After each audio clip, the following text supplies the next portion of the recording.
حقوقی که گوسفند داره زن در اسلام داره، اونم حقوق گوسفند داره. منتها خوبی گوسفند ایست که خورده میشه، بدی زن ایست که خورده نمیشه. این مقدر از دید قرآن.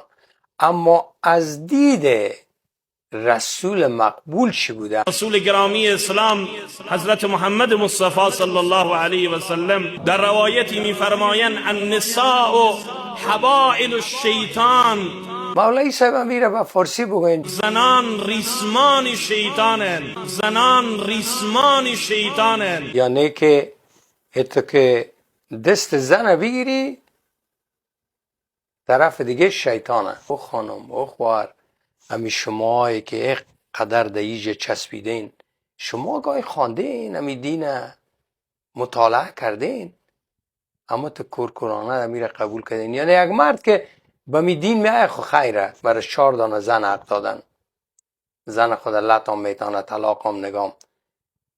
تو که میایی منعیس یک زن، من نمیفهم که تو چرا